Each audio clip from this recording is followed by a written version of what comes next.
This presentation is part of the Diversity and Inclusion Seminar as an introduction to menstrual research within sport and exercise.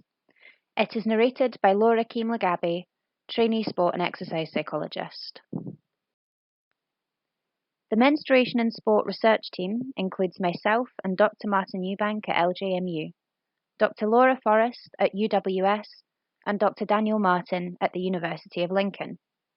Our collective experience and expertise within sports psychology, physiology, and sport and exercise science makes us a diverse and enthusiastic research group.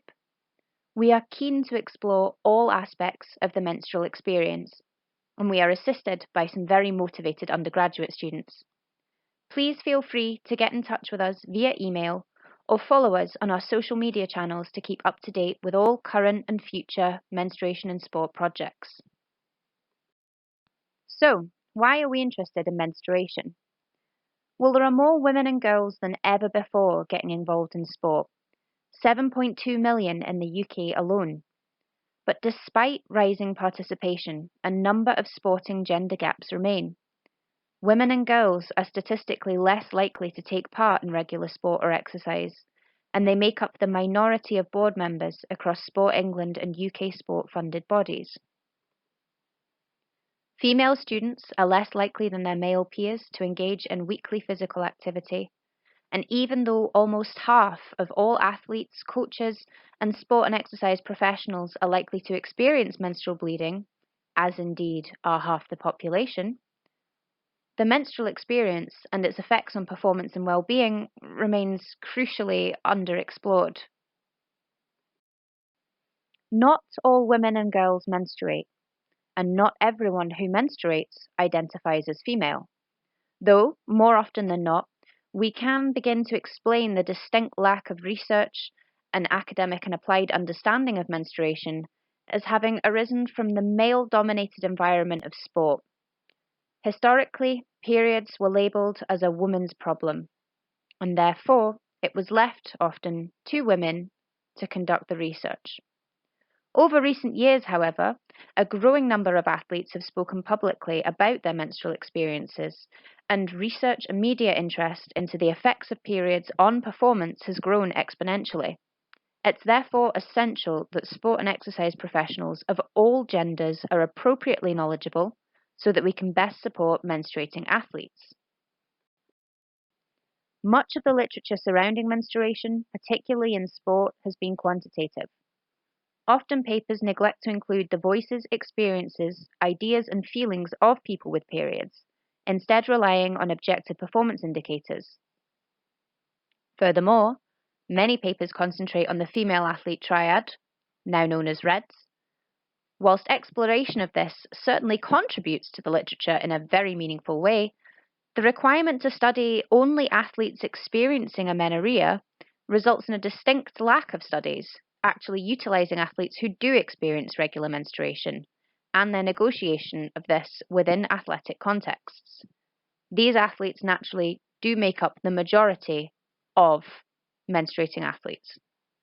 The last decade has seen a vast increase in excellent and insightful menstrual research, including but not limited to the groundbreaking studies featured on this slide. Historical exploration of social and psychological aspects of menstruation reveals a culture of silence and shame. Menstrual taboo exists both within and outside of the sporting and athletic community. Williams identified 3 distinct types of menstrual taboo.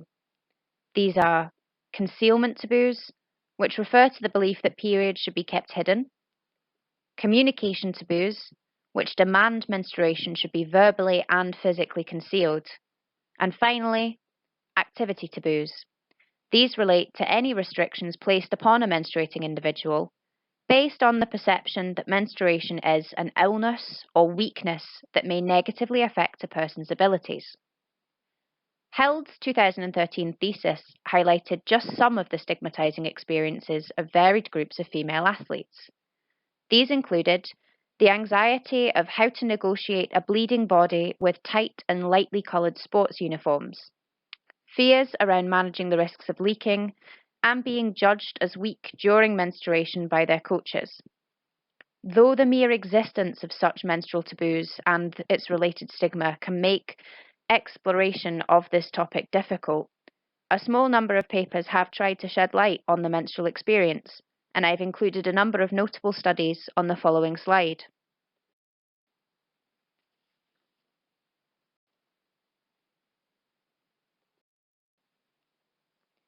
Our current research project at Menstruation in Sport explores athletes' attitudes and perceptions of menstruation and its perceived effect upon their sport or exercise performance, as well as their lived experiences of menstrual taboos and stigma.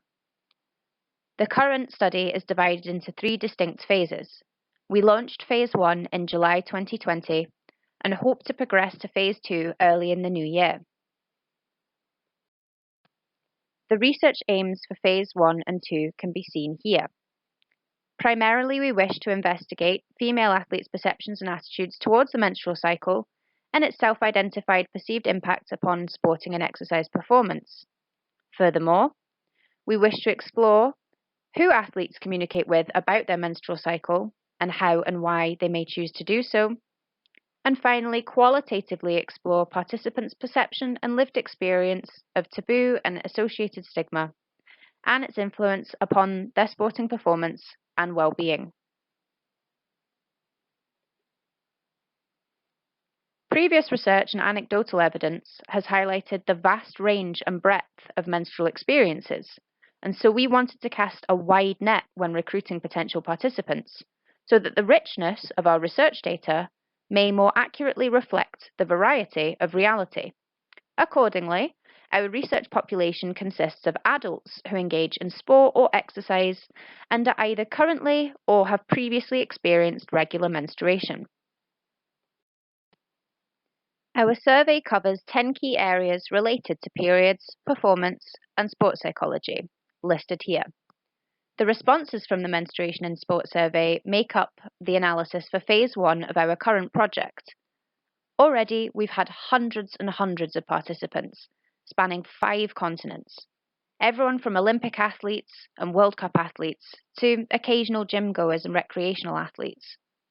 Data collection does close at the end of this month, however, so please don't delay in taking part or sharing a link to our survey with your contacts if you're interested in contributing to current menstrual research.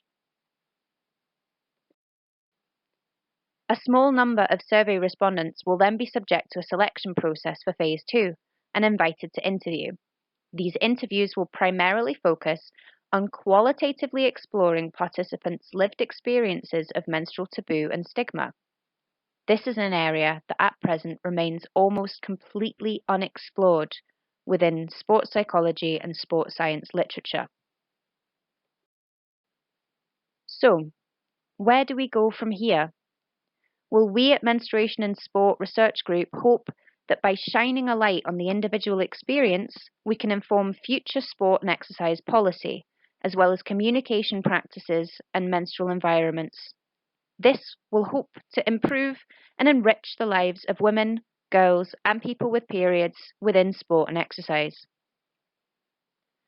It is, however, essential that any future research and applied work explores both the positive and negative experience and positive and negative environments. Neglecting to tell part of the story by focusing solely on the good bits or bad bits of periods is in itself a form of communication taboo and should therefore be avoided. Early analysis of some of the results we've obtained within Phase 1 of our current project have highlighted a number of key areas related to menstruation and menstrual practices that remain still critically unexplored and often misunderstood. These are included, but not limited to, endometriosis, menstrual cycle symptoms, and the menstrual experiences of trans and non-binary people in sport and exercise.